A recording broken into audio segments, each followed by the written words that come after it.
duas categorias gramaticais. A primeira delas, o pronome. Claro, você já está se acostumando com as minhas aulas, um pouquinho de memória ajuda. Então, dê uma olhadinha, vê se você se lembra quais são os pronomes. De que você não se lembra, vamos decorar. Eles estão ali para você, a lista toda. Pronome pessoal do caso reto, eu, tu, ele, nós, vós, eles, o oblíquo, me, mi, comigo, te, ti, contigo, cc, consigo, etc. Pronomes de tratamento, que você usa para pessoas importantes ou até não, né? Dona, madame, senhora, senhorita, pessoas de convívio social. Possessivo é muito fácil lembrar deles, né? Meu, minha, teu, tua, como é que não? E os demonstrativos? Bom, demonstrativo, vamos dizer assim, é um meio a meio. Este, esta, isto, aquele, aquela e aquilo, você dá bem. Mas cuidado, semelhante, mesmo, próprio, são pronomes demonstrativos. Guarde isso. Decore alguns pronomes indefinidos, eles aparecem toda hora. Já já eu vou mostrar que esse nenhum tem plural, não se assuste. Olha o bastante na penúltima linha, também tem plural. E uma curiosidade, o qualquer é a única palavra da língua portuguesa que faz plural no meio. Olha lá, quaisquer, hein? Ainda vamos falar dele futuramente. Interrogativos, fáceis, aparecem nas orações interrogativas. E esse aí sim, decorar todos. É o pronome mais importante que nós temos, eu vou dedicar uma aula praticamente inteira para ele. Bom, do que vamos falar sobre pronomes? Vamos começar dizendo que o pronome ou substitui ou acompanha o substantivo. Por conta disso, ele ganha um nomezinho extra. Você vai chamar de pronome adjetivo aquele pronome que acompanha o substantivo. Por exemplo, repare, o meus é um pronome possessivo, você sabe. E o aqueles é um pronome demonstrativo. Porém, nesta oração, o meus acompanha amigos e o aqueles acompanha senhores. Então, nós vamos dar um nomezinho extra para esses dois pronomes. O meus passará a ser chamado de pronome possessivo, adjetivo. E o aqueles, pronome demonstrativo, adjetivo. Entenderam bem? O pronome não perde seu nome, ele ganha um nome a mais. Pelo fato dele estar ligado a um substantivo, o meu está ligado a amigos, o aquele está ligado a senhores, eles vão ganhar o sobrenome, um sobrenome, vão ganhar o sobrenome adjetivo. Pronome possessivo, adjetivo, pronome demonstrativo, adjetivo. E o pronome substantivo é aquele que funciona como substantivo, isto é aquele que está no lugar de um substantivo. Então, quando eu falo Walter e Regina são casados, Walter e Regina é o sujeito composto dessa frase. Ora, se eu quiser escrever Walter e Regina novamente, para evitar a repetição, eu uso um pronome substantivo. Ela no lugar da Regina, ele no lugar do Walter. Ela manda, ele obedece. Eu conheço os dois. Isso é uma verdade. Olha como é interessante o uso. Bom, e esse ele e esse ela? Que nome ganham? Tanto ele quanto ela, você sabe muito bem, são pronomes pessoais do caso reto. Agora você vai dizer que eles são pronomes pessoais do caso reto substantivo, porque eles estão no lugar de um substantivo. Para que servem os pronomes pessoais? Bom, os retos para funcionar como sujeito de frase. Repare, a busca da felicidade está nos pequenos detalhes. O sujeito dessa frase é a busca da felicidade.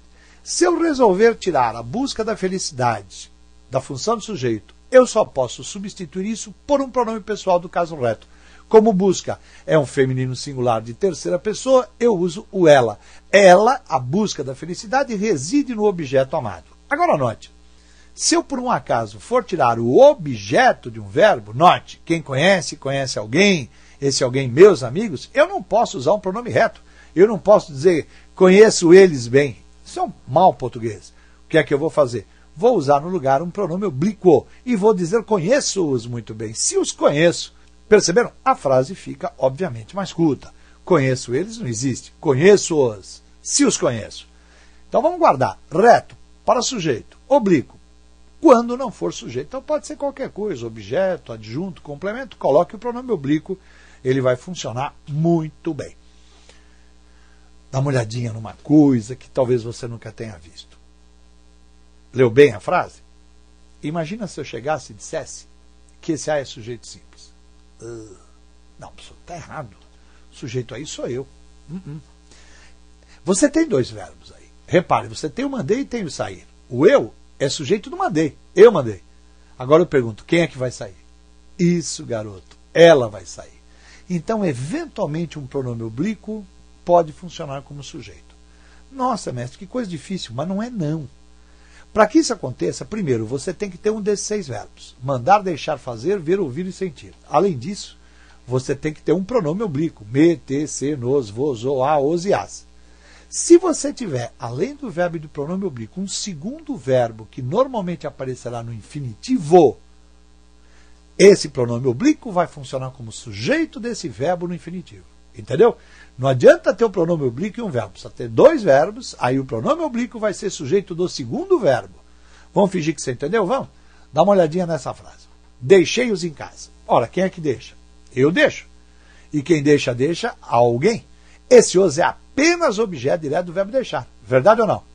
Claro. O verbo deixar é transitivo direto, pede um objeto direto. Esse os é o cara que eu deixei. Os caras que eu deixei.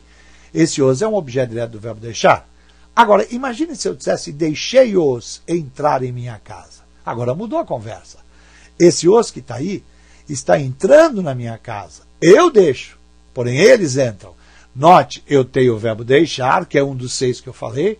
Eu tenho o pronome os e tenho o entrar, que está no infinitivo impessoal. Aí sim, o os pode ser sujeito do verbo entrar. Eu estou dizendo, deixei que eles entrassem na minha casa. Olha como é que esse os entra na minha casa. Esse os é o sujeito. Vamos tirar uma dúvida? Professor, o verbo deixar não é transitivo direto? É. Então esse os não é objeto direto? Sim. Mas nessa frase ele também não é sujeito? Sim. Uma palavra pode ser duas coisas ao mesmo tempo? Não, de jeito nenhum. Onde é que está o problema? Então vamos mostrar para você com bastante calma para você entender. Quando eu falo deixei, quem deixa, deixa alguém. Ou quem deixa, deixa algo. Se eu pegar a frase os entrar em minha casa e falar de outra maneira, eu vou obter isso aqui. Deixei que eles entrassem em minha casa.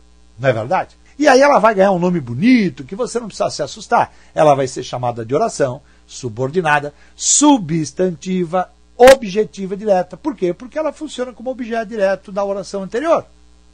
Da oração deixei. Com dois verbos, deixei e entrasse, eu tenho duas orações. Percebeu? Ora, a oração que eles entrassem em minha casa não corresponde a os entrar em minha casa. Esse os não é eles?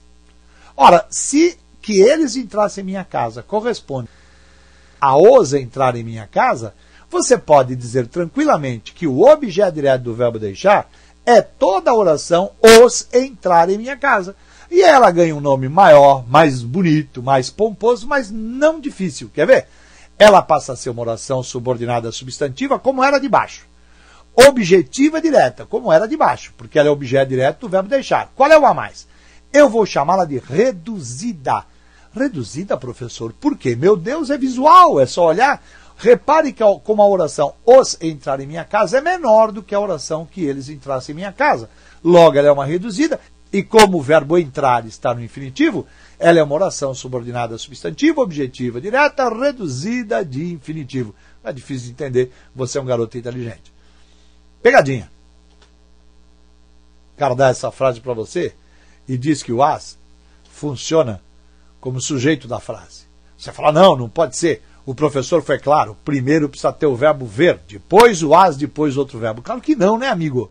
Esse não atrai o pronome as para antes do verbo. Não é porque ele mudou de lugar, não é porque ele deixou de figurar entre os dois verbos que ele não vai ser sujeito. Repare que você já pegou o jeito.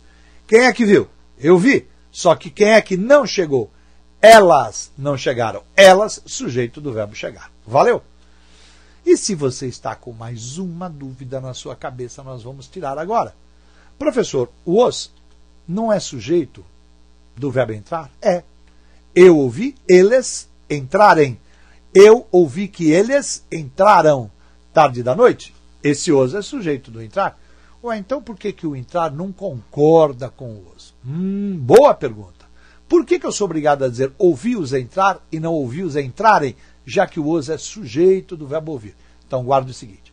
Toda vez que você tiver os verbos mandar, deixar, fazer, ver, ouvir e sentir, os pronomes me, te, se, nos, vos, ou, a, os e as, e um segundo verbo, esse pronome me, te, se, nos, vos, ou, a, os e as vai ser sujeito do segundo verbo. É verdade ou não?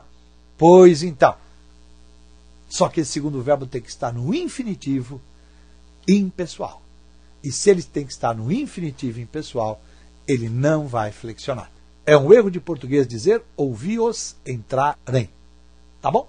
Professor, eu gostaria tanto de falar entrarem, fica tão bonito. Ótimo. Tira o pronome e põe um substantivo.